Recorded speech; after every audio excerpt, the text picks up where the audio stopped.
구약성경 사무엘상 21장 1절이야 6절에 있는 말씀을 가지고 나는 비록 약하나 라는 제목으로 말씀을 잠깐 묵상하고 기도하려고 합니다. 어제 저녁에 모든 일정을 다 마치고 집으로 들어가는데 뉴스를 보게 됐습니다. 그런데 여러분도 봤겠지만 새벽에 봉고 한 대가 공사 현장에 일꾼들을 태우고 가다가 사고가 나서 그 자리에서 안타까운 일들을 경험하신 뉴스를 들었습니다. 보통 때에는 그게 그렇게 저한데 크게 와닿지 않았어요. 그런데 지금 이 시국에 만약에 우리 교회가 비전 공사를 하는데 이분들도 봉고를 타고 모아가지고 저희 교회로 새벽에 6시 40분, 50분 되면 오십니다. 근데 이분들이 만약에 사고가 나면 어떻게 하나? 그건 뉴스를 듣다가 덜커덩 하는 거예요. 그래서 우리 교회가 비전 공사하는 기간 동안에 그 회사의 대표도 아프면 안 되고 일꾼들도 사고 나면 안 된다, 이런 생각이 드는 겁니다. 그래서 저와 여러분들이 비전 111 기도 운동을 매일 오후 1시면 하는 거예요. 여러분, 안전을 위해서도 기도하는 일이고, 세상에 나는 잘하지만 환경과 여건들이 우리를 두렵게 하고 무섭게 하는 일들이 얼마나 많이 일어나는지 모릅니다. 우리 집은 괜찮았는데 옆집에서 갑자기 화재가 일어나서 우리 집도 엄청난 고통을 겪게 되어지고 두려움을 겪게 되어지는, 일면식도 없는 사람이 갑자기 나로 하여금 두려움을 느끼게 하는, 아무튼 저와 여러분이 살아가는 이 세상은 이해할 수 없는 일들로 두려워할 수밖에 없고, 그리고 무서움 속에 살아가는 현실인 것은 누구나 공감할 수밖에 없습니다. 그래서일까 오늘 성경은 그런 세상을 살아가는 성도들에게, 우리 그리스도인들에게 이 무서운 현실과 상황 가운데에 어떻게 하면 우리가 두려워하지 않고 살아갈 수 있을까, 이 놀라운 비결을 오늘 본문의 말씀을 통해서 저와 여러분에게 깨닫게 합니다. 그 내용의 결론 부분을 먼저 살짝 공개하자면, 이렇게 무섭고 두려울 수밖에 없는 현실 속에서 나는 비록 약하지만 그 현실 속에서 두려움을 이기고 살아나갈 수 있는 비결은 우리 하나님 앞에서 하나님이 주신 그 믿음을 통하여서 이 두렵고 힘든 현실을 감당하고 그리고 또 승리하게 나게 되는 줄을 깨달을 수 있길 예수님의 이름으로 축원합니다. 아마 이야기를 들으면 속으로 그럴 겁니다. 아유, 당연히 그렇게 말씀하시겠죠. 그런데 현실은 내가 그 믿음을 가지고 있고 신앙생활을 하고 있는데도 두려운 걸 어떻게 했느냐 말이에요. 기도했는데도 무서운 걸 어떻게 하겠느냐 말이에요. 그래서 성경은 그런 저와 여러분에게 오늘 시편에 있는 말씀을 통하여서 우리에게 알려줍니다. 하나님이 어떤 분이냐? 그 하나님은 우리의 피난처가 되시고, 그 하나님은 나의 힘이 되시고 환난 날에 나를 도우시는 분이시다라는 것을 다시 한번 깨닫고 믿게 한다라는 거예요. 우리 오늘 설교 때 읽을 성경 구절 인셈을 1번에 있는 말씀 시편 46편 말씀을 우리 같이 한번 합독하도록 하겠습니다. 같이 봅니다. 시작. 하나님은 우리의 피난처시요 힘이시니 환난 중에 만날 큰 도움이시라. 그러므로 땅이 변하든지 산이 흔들려 바다 가운데에 빠지든지 바닷물이 솟아나고 뛰노들든지 그것이 넘침으로 산이 흔들릴지라도 우리는 두려워하지 아니하리로다. 셀라. 아멘. 여러분, 마지막 결론 부분이 하나님께서 저와 여러분에게 하시는 결론의 말씀이에요. 그런데 어떤 상황이냐? 읽었던 내용들을 보게 되어지면 천지지변이 난리가 난 상황이에요. 땅이 흔들리고 땅이 변하고 바다가 요동을 치고 도무지 감당할 수 없는 그런 현실인데, 오늘 시편에서는 성경을 뭐라고 이야기하냐면 하나님이 내 편에 계시니 뭐라고 말해요? 두려워하지 말라. 할렐루야. 우리가 두려워하지 않는 이유가 우리의 의지와 다짐이 아니라 그 앞에 있는 말이에요. 하나님이 내 편에 계시니, 할렐루야. 하나님이 내 편에 계시니 두려울 상황이 있다 할지라도 두려워하지 않게 되는 줄로 믿습니다. 이게 믿음이에요. 다른 것이 믿음이 아니고 현실을 바라보면 두려워할 수밖에 없고 걱정할 수밖에 없지만, 그러나 오늘 내 편에서 나와 함께 계시는 하나님이 계시니 내가 이 믿음을 가지니 두려워하지 않게 된다는 것입니다. 여러분, 오늘 이 내용을 실질적으로 보여준 게 출애굽기 14장에 보면 이스라엘 백성들이 애굽에서 출애굽하는 내용이 나와요. 애굽에서 나와서 이제 이스라엘 백성들이 광야로 들어섰어요. 광야로 들어갔는데 그 광야길 앞에서 털커덩 뭘 만나냐면 앞으로 나아갈 수 없는 홍해바다를 만났어요. 이걸 어떻게 하면 좋나 걱정하고 있는데 한쪽에서 소식이 또 들려옵니다. 큰일 났다. 저 뒤에서 지금 바로의 군대가 우리를 다시 잡으려고 쫓아온다. 여러분, 지금 이 상황 얼마나 위기인 상황입니까? 얼마나 이스라엘 백성들이 두려웠습니까? 그때에 하나님께서 모세를 통하여 말씀하셨죠. 어떻게 말씀하셨습니까? 너희는 두려워하지 말고.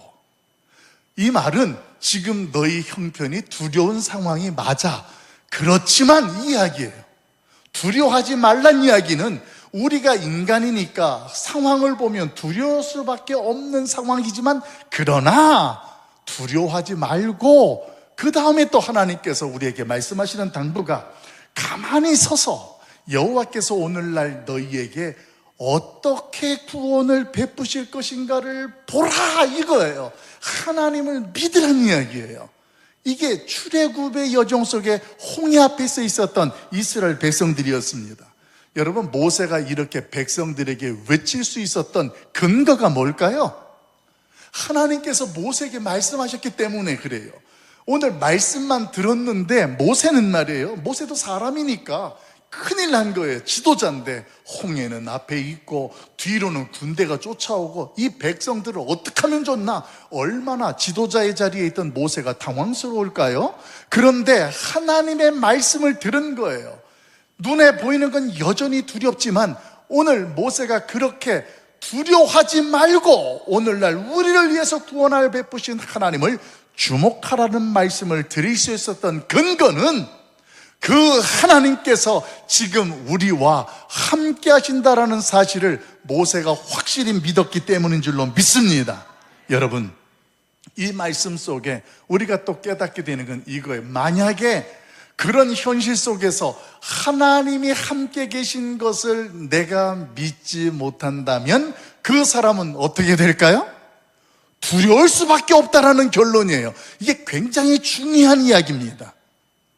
저와 여러분이 현실 가운데에 두려움이 찾아오고 우리가 현실 가운데에 무서워서 떨고 있다면 지금 그 순간 나는 하나님이 나와 함께 계시다라는 것을 믿는 거예요? 아니면 잃어버린 거예요?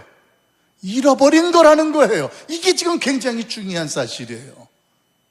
성경은 저와 여러분에게 이 사실을 신약 성경에서 예수님께서 말씀하시는 내용을 통하여서도 다양하게 소개해주고 있습니다. 우리 두 번째 소개되어지는 마가복음 4장 39절 이하에 있는 말씀 우리 같이 한번 읽어봐요. 같이 봅니다. 시작. 예수께서 깨어 바람을 꾸짖으시며 바다더러 이르시되 잠잠하라 고요하라 하시니 바람이 그치고 아주 잔잔하여지더라. 이에 제자들에게 이르시되 어찌하여 이렇게 무서워하느냐, 너희가 어찌 믿음이 없느냐 하시니. 아멘. 여러분, 지금 이 내용은 어떠냐면 예수님께서 제자들과 함께 배를 타고 이 갈릴리 바다를 건너가시는 거예요. 그렇게 건너가시는데 예수님께서 고물을 베고 이 배에서 주무시는 거예요. 근데 갑자기 풍랑이 일었어요. 그러니까 함께 있던 제자들이 어떻게 됐냐면 야단났다. 우리가 고기를 잡을 때 이런 풍랑을 만난 적이 있는데 이 풍랑을 만나면 우리는 다 어떻게 되냐?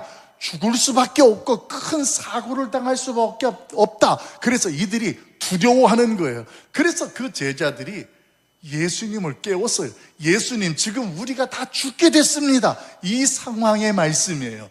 근데 그 예수님께서 일어나셔서 그 제자들에게 뭐라고 말씀하셨느냐? 꾸짖었어요. 그 내용이 본문에 너희가 어찌하여 어떻게 하느냐? 무서워하느냐? 이 이야기는 다른 말로 말하면 뒤에 연결되어져요. 너희가 왜 무서워하느냐? 결론은 너희에게 뭐 때문이다? 믿음이 없기 때문이다. 이렇게 성경은 선언하는 것입니다. 사랑하는 성도 여러분, 우리는 이 말씀을 읽으면서 굉장히 헷갈려요.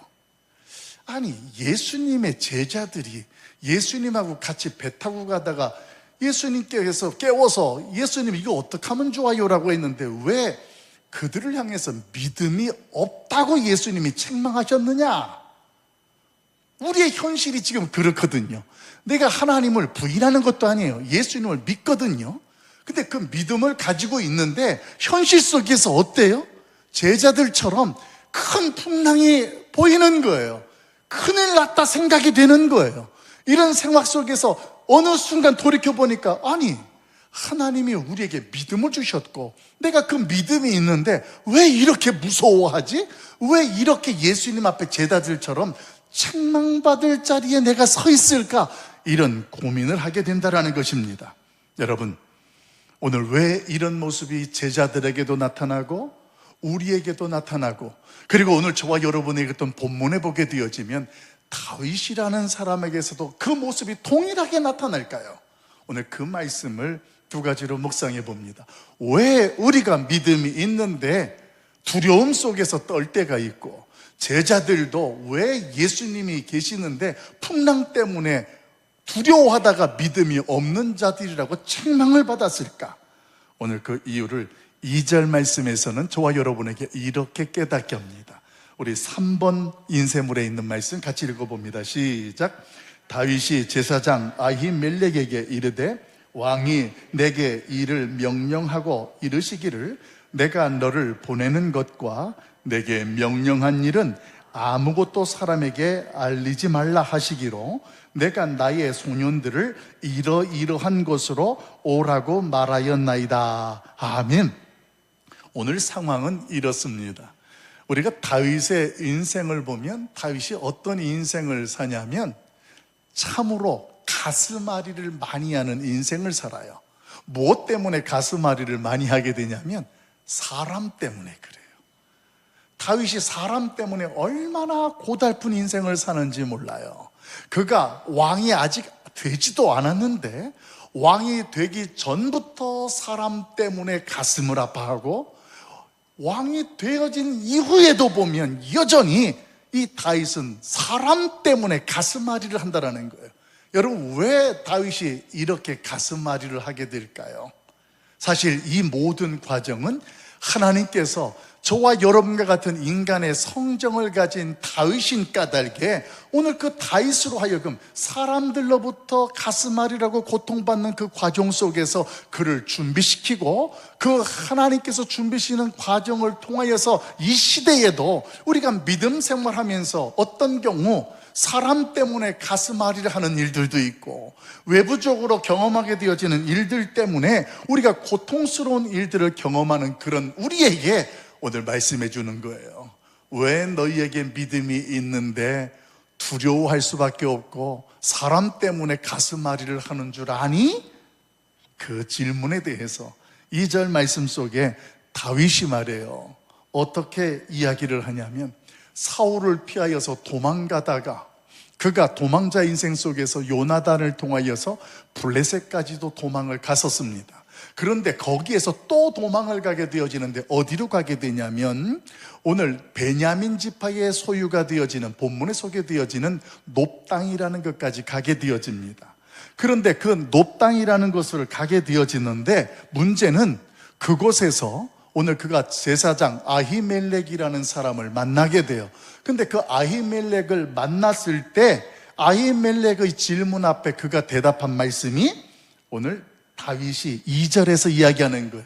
근데 그 2절의 내용을 보게 되어지면 다윗의 모습이 어떠냐면 굉장히 약하고 인간적인 그의 모습이 소개되고 있습니다. 왜 그런 모습이 소개되냐면 여러분이 이제 아히멜렉과 다윗의 만나는 장면으로 여러분이 찾아와 보세요. 다윗이 도망하여서 놉 땅에 있는 성소에 도착했습니다. 이 성소에는 누가 있냐면 제사장이라는 사람인데 그 사람이 아히멜렉이라는 사람이에요.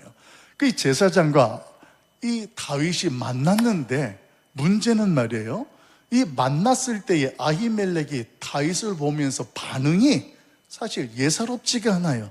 우리 그 말씀 4번에 있는 1절 말씀 볼까요? 오늘 제사장의 표정이 어땠는지 같이 봅니다. 시작. 다윗이 노베 가서 제사장 아히멜렉에게 이르니 아히멜렉이 떨며 다윗을 영접하여 그에게 이르되 어찌하여 내가 홀로 있고 함께 있는 자가 아무도 없느냐 하니. 아멘. 여러분, 오늘 이 다윗의 모습과 이 아히멜렉의 만남 속에서 놓칠 수 없는 것이 뭐냐면 아히멜렉이 다윗을 보면서 떨고 있다라는 거예요.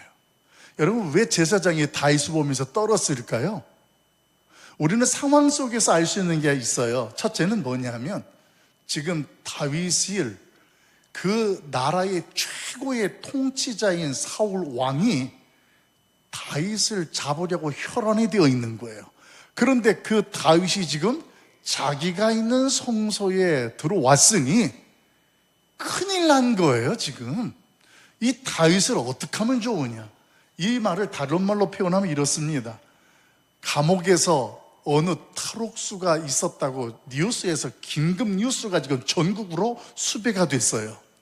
그런데 갑자기 TV에서 봤던 사람이 우리 집 거실로 뛰어들어온 거예요. 그래서 도와달라 이렇게 하면 여러분이 지금 전국으로 수배자가 명령이 들어간 그 사람이 왔을 때 그 사람을 보면서 떨지 않겠습니까? 지금 아히멜렉이 그런 입장이에요. 그런 모습 속에서 오늘 그 아히멜렉은 덜덜 떨며 다윗에게 물었습니다. 뭐라고 물었냐면 그 질문이 중요한 이야기예요. 어찌 내가 홀로 있느냐? 함께 있는 자는 아무도 없냐? 이렇게 물었습니다. 그런데 아히멜렉 제사장이 이렇게 물을 수밖에 없었어요. 왠지 아냐? 그 이유는 굉장히 중요한 거예요. 그래서 상황적으로 사회적으로 그동안 다윗은 승승장구하는 주인공이었어요. 그래서 그 많은 사람들이, 이스라엘 백성들이 사울은 천천히고 다윗은 만만이라는 이 노래가 전국으로 소문이 난 거예요. 그래서 이 다윗이 모든 사람들에게 인기가 있으니까 깃발 하나 들고 여러분 나 있는 곳으로 모이세요 이러면 수많은 사람들이 모일 수 있는 거예요. 그리고 더더군다나 그때 다윗은 군대 장관으로 있었습니다. 그러니까 자기가 힘을 쓰려면 얼마든지 힘을 쓸 수 있는 자리에 있던 자가 누구였느냐?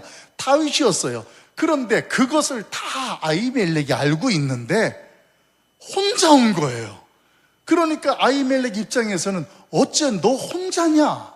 다른 사람들은 어디에 있냐? 이렇게 물을 수밖에 없는 거예요. 여기에 놀라운 비밀이 하나 있는 거예요. 다윗은 자신이 사용할 수 있는 힘이 분명히 있었음에도 불구하고 오늘 그 힘을 사용했습니까? 사용하지 않았습니까? 사용하지 않았습니다. 이게 오늘 하나님께서 다윗을 기뻐하셨던 신앙의 중요한 기초가 되는 거예요.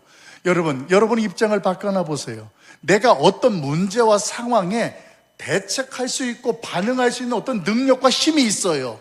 내가 그럼에도 불구하고 그 힘을 사용하지 않는 거예요. 이게 굉장히 힘든 겁니다. 힘이 없어서 사용 못할 때에는 참고 견디는데 내가 이렇게만 하면 저 문제가 아무것도 문제가 안 돼요.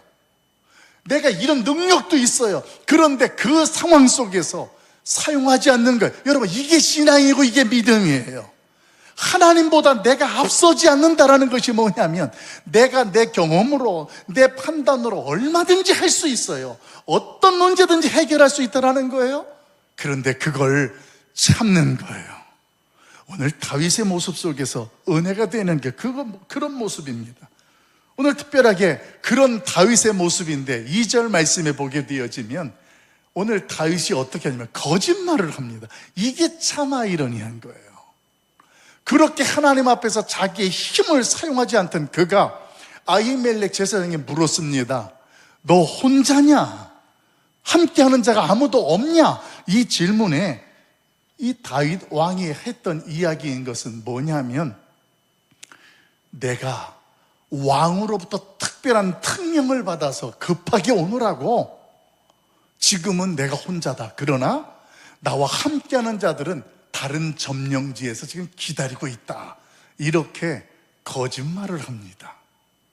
사실은 그게 아닌 것을 저와 여러분이 알잖아요. 사울 왕이 다윗을 잡아 죽이려고 하니까 요나단이 활을 쏴서 빨리 궁을 떠나라, 아버지가 너를 죽이려고 한다 해서 급하게 도망쳐 오는 길이지, 왕으로부터 특별한 명령을 받아가지고 다윗이 뭐라고 표현해요? 내가 왕으로부터 명령을 받았는데 아무에게도 말하지 말라고 그랬다. 그래서 내가 지금 비밀스럽게 특명을 감당하고 있는데, 이런 이야기 속에서 내가 함께 온 자들은 특별한 주둔지에서 나를 기다리고 있다, 이렇게 말하고 있다는 것입니다. 여러분, 오늘 이 모습은 마치 예수님과 함께 배를 타고 가고 있지만 일시적으로 풍랑에 의해서 두려워했던 제자들의 모습과 똑같습니다. 이 이야기는 저와 여러분이 하나님께 믿음이 있고 그 하나님을 중심으로 신앙생활을 한다고 하지만 어떤 상황과 어떤 문제 앞에서 두려움을 느낄 때의 우리의 모습을 설명해 준다는 거예요. 어떻게 설명해 주나요? 나에게 그런 믿음이 있고 신앙이 있지만 어떤 경우 일시적으로 우리의 믿음이 식게 되어지면 상황에 대해서, 사건에 대해서 두려울 수밖에 없는 인간, 그런 존재가 저와 여러분인 것을 깨닫게 하는 줄로 믿습니다. 그래서 오늘 성경에서는 제자들의 모습도 보여주고 다윗의 모습도 보여주는 거예요. 다윗도 커다란 골리앗을 넘어뜨렸던 주인공이었지만 오늘 본문을 보게 되어지면 도망쳐 오면서 아히멜렉 제사장 앞에서 거짓말을 할 정도로 인간적이고 나약하고 연약한 존재인 것을 그대로 드러냅니다. 그런 모습 가운데에 오늘 하나님께서 저와 여러분에게 말씀하시는 것은, 너희는 왜 두려워하는지 알겠니? 오늘 그 질문을 하시는 거예요. 환경이 어떻든 상황이 어떻든 너는 지금 너 인생에 두렵니? 걱정, 근심이 많니? 그 모습은 너희의 믿음이 식었기 때문이다. 여러분, 식었다라는 말이 무슨 뜻이냐면, 배를 타고 가는 예수님과 제자들이 함께 있을 때 예수님께서 믿음이 없는 자들아, 이렇게 말씀하셨어요. 제자들에게 믿음이 없다라는 그 말씀이 뭐냐면, 우리가 말하고 생각하는 그런 본질적인 믿음을 말하는 게 아니에요. 일시적으로 제자들은 풍랑 때문에 함께 하시는 예수 그리스도, 그분이 어떤 분인지를 망각한 거예요. 잃어버린 거예요. 하나님이 함께 한다는 사실을 그들이 까먹고 잃어버린 것이 오늘 믿음이 없는 자들이라고 책망을 받게 되었다는 것입니다. 마치 저와 여러분이 말이에요.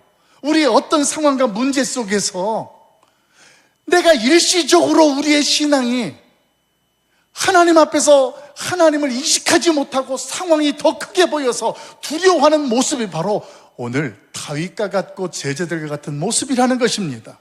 사랑하는 여러분, 오늘 우리가 어떤 상황과 어떤 문제 가운데 있다 할지라도 오늘 그 하나님께서 저와 여러분 가운데 함께 하신다라는 그 사실, 오늘 그 믿음이 우리 안에서 확인되어지고 확언되어지길 예수님의 이름으로 축원합니다. 사람들이 거짓말을 하게 되는 것, 왜 거짓말을 하게 되어질까요? 물론 악하기 때문에라고 이야기가 됩니다만, 그렇다면 모든 사람이 모든 상황에 다 거짓말을 해야 되잖아요. 그런데 어떤 경우 우리가 믿음이 뜨겁고 충만할 때는요, 어떤 문제가 생기면 당당해요. 떨지 않아요. 거짓말하지 않는다라는 것입니다. 그런데 언제 거짓말하냐면 내 믿음이 식은 거예요. 하나님이 지금 나와 함께 하시는 것을 잊어버린 거예요. 망각한 거예요. 그러니까 어떻게 되냐면 그 문제와 환경을 내가 책임질 걸 생각하니까 겁나는 거예요. 내가 약하게 느껴지는 거예요. 그러니까 우리가 거짓말하는 근거는 어디에 있냐면 악하기 때문이라기보다 우리가 약하기 때문에 거짓말한다는 것을 인정하고 깨닫기를 예수님의 이름으로 축원합니다. 이건요, 누구는 거짓말하고 누구는 거짓말 안 하고의 차원이 아니에요. 인간은 누구나 다 약하고 한계를 가지고 있기 때문에 하나님을 인식 못하는 순간 누구나 다 거짓말하게 되어져요. 두려움을 느낄 수 있는 거예요. 여기 서 있는 목사도 믿음이 약해지면 거짓말할 수밖에 없는 거예요. 그러나 다만 다른 한 가지가 있다면 그 순간 그것을 깨닫고 회개하면서 바로 잡으려는 모습이 나타난다라는 거예요.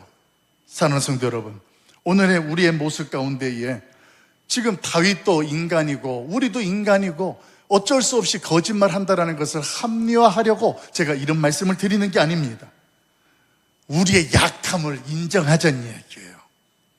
내가 그런 한계를 가진 존재, 다윗도 그랬고 예수님의 제자들도 예수님과 함께 있으면서도 그랬는데 내가 그런 존재라는 것을 알아야 누가 보이느냐? 내 곁에 계시는 예수 그리스도, 오늘 그 하나님이 분명히 보이고 확신하게 될 줄로 믿습니다.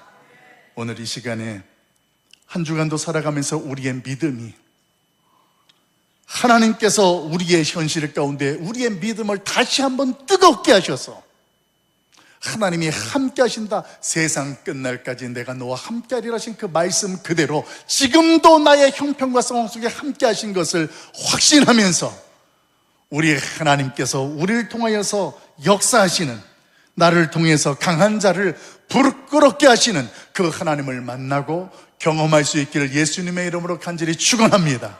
그러면서 한 가지 더 묵상하고 싶은 핵심적인 것은 우리 5번째 말씀 5절과 6절 말씀 같이 읽어봅니다. 5절 6절 같이 봐요. 시작. 다윗이 제사장에게 대답하여 이르되 우리가 참으로 3일 동안이나 여자를 가까이 하지 아니하였나이다. 내가 떠난 길이 보통 여행이라면 소년들의 그릇이 성결하겠거든. 하물며 오늘 그들의 그릇이 성결하지 아니하겠나이까 하매 제사장이 그 거룩한 떡을 주었으니 거기는 진설병 곧 여호와 앞에서 물려낸 떡밖에 없음이었더라. 이 떡은 더운 떡을 드리는 날에 물려낸 것이더라. 아멘. 갑자기 지명 수배자가 성소로 들어왔습니다. 아히멜렉이 깜짝 놀라서 떱니다. 그런데 이 다윗이 거짓말하는 거예요. 내가 지금 왕의 특명을 가지고 오느라고 며칠 동안 음식을 못 먹었다. 그러니까 나에게 떡 5덩이를 달라, 떡을 좀 달라는 이야기예요. 그런데 이 성경에서 지금 저와 여러분이 읽었던 떡이 무슨 떡이냐면, 성서에 보면 안식일마다 떡덩이를 제사상에, 그 제단에 들리는 떡상이라는 것이 있어요. 그곳에 떡을 올려놓는데 안식일마다 떡을 이렇게 바꾸는 거예요. 오늘 읽었던 말씀에 보게 되어지만 안식일 날 되면 더운 떡, 금방 만든 따끈따끈한 떡은 올리고 그리고 거기에 있었던 떡을 내는 거예요. 근데 다윗이 왔을 때 이 아히멜렉에게는 무엇뿐이 없었냐면 성경에 보니까 거룩한 떡, 진설병이라는 그 떡만 있었던 거예요. 그 떡에 대해서 오늘 이 아히멜렉이나 다윗이 모르느냐? 알아요. 왜냐하면 레위기서에 보게 되어지면 이 진설병이라는 떡은 함부로 아무나 먹을 수가 없는 거예요. 누가 그 떡을 먹을 수 있냐면 따끈한 떡을 올린 다음에 그 떡을 내리면 제사장과 레위인들만 먹을 수 있는 거예요. 그러니까 만약에 다윗이 떡을 달라고 했을 때 아히멜렉은 이걸 모르는 게 아니잖아요. 주면 불법이에요. 주면 안 된다라는 거예요. 다윗도 말이에요. 이게 만약에 진설병이라는 것, 거룩한 떡이라는 것을 알고 있으면서도 그걸 달라고 하는 것은, 그것은 다윗이 잘못되는 거예요. 근데 오늘 본문 속에서는 이 진설병을 제사장과 다윗이 지금 이야기하면서 결국은 그 떡을 내어주는 내용으로 오늘 성경에 소개되고 있습니다. 오늘 이 말씀이 저와 여러분에게 깨닫게 하는 것이 무엇입니까? 여러분, 율법을 지키려면 떡을 줄 수가 없는 거예요. 그러면 다윗은 배고파서 죽는 거예요. 그런데 떡을 내어주면 율법을 어기는 거예요. 우리가 신앙생활하면서 이런 미묘한 상황들이 우리 가운데 얼마나 많이 있습니까? 여러분, 오늘 그런 저와 여러분에게 성경은 이야기하는 거예요. 나는 비록 약하나 그 현실 속에서 생명을 먼저 사랑하라는 것을 깨달을 수 있길 예수님의 이름으로 축원합니다. 성서는 우리의 생명을 보호하고 지켜주는 것이에요. 그래서 오늘 그 다윗이 성소에 들어왔을 때 이 아히멜렉은 성소에 들어온 다윗을, 그 생명을 지키고 보호해야 한다는 것을 그가 알았다라는 거예요. 그런 알았던 까닭에 오늘 이 떡 문제 앞에서 아히멜렉도 고민했겠죠. 여러분 같으면 어떻게 하시겠습니까? 떡을 주면 율법을 어기는 것이고 떡을 안 주면 다윗과 그 일행들이 굶어 죽을 건데 이걸 줘야 되느냐 말아야 되느냐, 다른 말로 바꾸어 말하면 이게 율법이냐 생명이냐, 가치관의 충돌이 일어나는 거예요. 신앙생활하면서 우리는 이런 유사한 일들을 참 많이 경험합니다. 저는 이번에 비전 공사를 하면서 직접 경험했던 이야기예요. 공사를 하고 오소선 하니까 예배를 드릴 때에 전자악기라든가 이런 것들을 사용 못해서 저는 드럼이라도 쳐야 사람들이 좀 분위기가 잡히지 않겠냐, 이게 제 생각이에요. 그래서 드럼을 그냥 이렇게 모으고 비닐을 싸자, 하나님께 예배를 드려야 되니까. 그런데 예배 사역자들 중에 대표를 통해서 저에게 찾아왔어요. 그게 제 아들이에요. 저한테 이야기하는 겁니다. 아빠, 왜 아빠는 여러 사람들을 그렇게 힘들고 고통스럽게 하세요? 왜? 그냥 공사 기간에만 안 치면 되잖아요. 야, 예배 때 그래도 쳐야 되지 않느냐? 아니, 저 악기가 망가져요. 악기를 또 옮기고, 이게 얼마나, 아빠는 말만 하면 되지만 그 일들을 누가 해야 되냐면 우리가 다 해야 되는 거예요. 바로 이 부분이었어요. 이거를 계속 치게 하자. 예배 때의 분위기를 있어야 되니까. 그런데 이거 하다가 보면 예배 사역자들이 악기도 망가지고 지쳐요. 여러분, 어떻게 하겠습니까? 율법을 지키자면 떡을 주면 안 돼요. 그런데 이 사람을, 배고픈 사람을 살려면 떡을 줘야 돼요. 근데요, 이 말씀이 정리가 되는 거예요. 율법이 왜 존재하는가? 하나님의 말씀은 우리를 보호하고 살리기 위해서 하나님이 우리에게 율법의 말씀을 주신 줄로 믿습니다. 오늘 그 증거가 요한복음에 되어 지금 이렇게 소개되어 있어요. 말씀이 육신이 되어 예수님의 이 땅에 오셔서 그 율법의 완성이 되셨다, 이렇게 성경은 선언해요. 이 모습을 볼 때 우리가 우리를 돌아볼 수 있는 거예요. 우리가 우리를 보면 말씀을 지키려고 하면 율법 앞에서 우리가, 나는 비록 약하여서 맨날 넘어지는 거예요. 율법 앞에 넘어지는 거예요. 그래서 우리는 그 율법을 하나를 지키면 이게 굉장한 것이고, 남이 그 율법을 어기면 이 율법을 가지고 잣대를 가지고 판단하는 거예요. 그런데 예수님께서는 그걸 무너뜨리는 거예요. 내가 율법의 완성으로 왔다. 여러분, 그 내용이 어떤 내용이냐면 누가복음 6장에 소개되어져요. 우리 누가복음 6장 6번째 있는 말씀, 우리 같이 한번 읽어보도록 합니다. 6장 3절에서 5절 같이 봐요. 시작. 예수께서 대답하여 이르시되 다윗이 자기와 및 자기와 함께한 자들이 시장할 때에 한 일을 잃지 못하였느냐? 그가 하나님의 전에 들어가서 다만 제사장 외에는 먹어서는 안 되는 진설병을 먹고 함께한 자들에게도 주지 아니하였느냐? 또 이르시되 인자는 안식일의 주인이니라 하시더라. 아멘. 이게 무슨 이야기냐면 예수님께서 제자들을 데리고 어느 날 안식일 날 걸어가시다가 제자들이 너무 배고픈 거예요. 그래서 가다가 옆에 있는 밀을 훑어서 그걸 먹었어요. 밀을 훑었다는 이야기는 안식일 날 추수를 했다라는 것이고, 바리새인들의 입장에서 보게 되면 제자들이 지금 뭘 어긴 거예요? 율법을 어긴 거예요. 잘됐다 해가지고 바리새인들이 예수님께 쫓아왔습니다. 당신 제자들이 지금 안식일을 하면 안 되는 그 밀을 훑어서 먹었다, 이러면서 따지는 거예요. 그러자 예수님께서 하신 말씀이 저와 여러분이 읽었던 지금 본문이에요. 그때 예수님이 말씀하신 게 참 재미있어요. 누가복음 6장의 내용이 인용되어진 건데 구약에 있었던 내용이에요. 그게 어디냐면 저와 여러분이 오늘 설교 본문으로 잡고 있는 사무엘상 21장에 어떤 내용입니까? 다윗이 자기와 함께한 자들이 시장할 때, 배고플 때에 한 일을 너희가 그동안 읽지 못했냐? 구약에 지금 그 이야기를 해주는 거예요.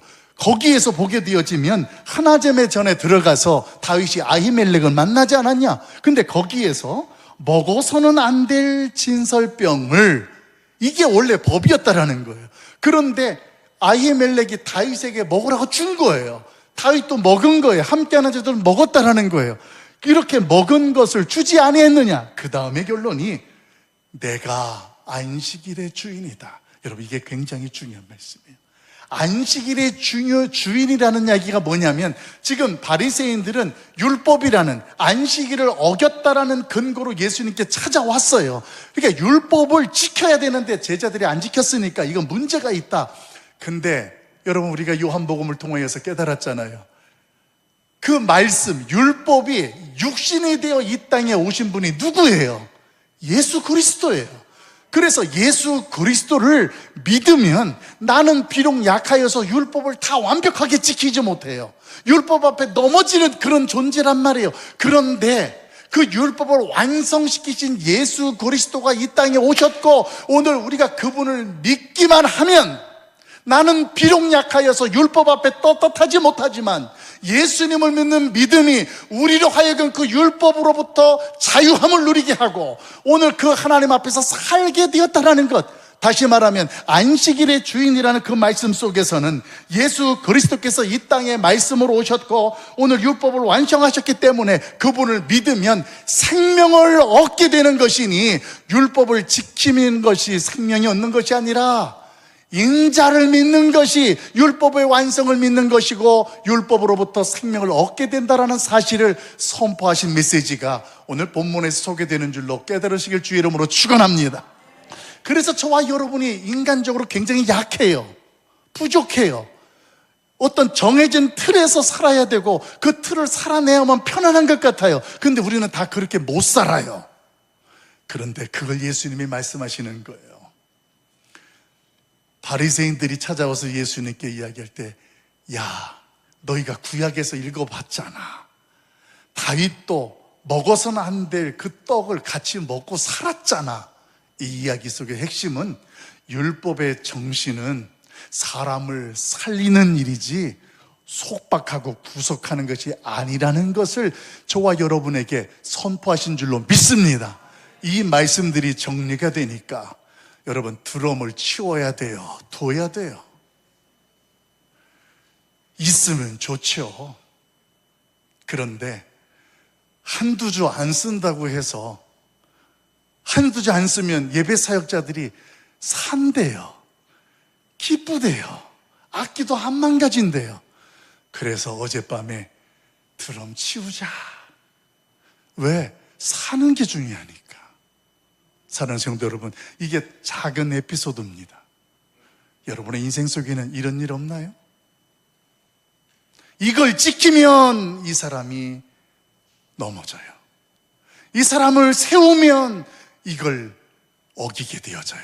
그런데 그 율법을 하나님께 주신 근본적인 목적은 그 생명을 보호하고 살리기 위해서 주셨다는 사실, 이 사실을 저와 여러분이 확실히 깨닫고 한 주간 살아가는 날 동안 율법의 완성으로 오신 예수 그리스도를 믿는 믿음을 통하여서 오늘도 내가 어느 자리에서 무엇을 하든지 그 생명을 사랑하고 나도 살고 누구도 살리는 그 자리에 우리 모두가 설 수 있기를 예수님의 이름으로 간절히 축원합니다. 축원합니다. 우리 인사합시다. 살고 살립시다. 살고 살립시다. 아멘. 기도하겠습니다. 사랑 많으신 아버지 하나님, 하나님의 크신 은혜와 사랑을 감사합니다. 오늘도 하나님의 말씀을 통하여 주의 음성을 듣습니다. 우리 아버지 하나님, 내 믿음이 있었지만 두려웠던 것은 하나님이 나와 함께 하신다는 사실을 내가 문제 때문에 깜빡하고 두려웠던 것을 깨닫습니다. 오늘 우리의 연약함을 주 앞에 고백하오니 세상 끝날까지 함께 하신다 하신 하나님께서 이 자리에 함께 하시면서 두려워하지 말라 말씀하실 때에 아멘 아멘 하는 주의 백성들 되게 하여 주시옵소서. 나는 비록 약하여서 하나님의 말씀 앞에 넘어지는 그 말씀을 제대로 행하지 못하는 우리의 모습이지만, 그러나 이 땅에 율법의 완성으로 오신 예수 그리스도를 믿는 믿음만 있으면 더 이상 그 율법은 우리에게 그 어떤 것도 요구할 수 없음을 깨닫습니다. 오늘 그 예수님을 믿는 믿음으로 어떤 자리에 서든지 무엇을 선택하고 행할 때에 생명이 중요하고 그것을 통하여서 세우고 살리는 하나님의 백성들 우리 교회 되게 하여 주시옵소서. 예수님의 이름으로 간절히 축복하며 기도하옵나이다. 아멘.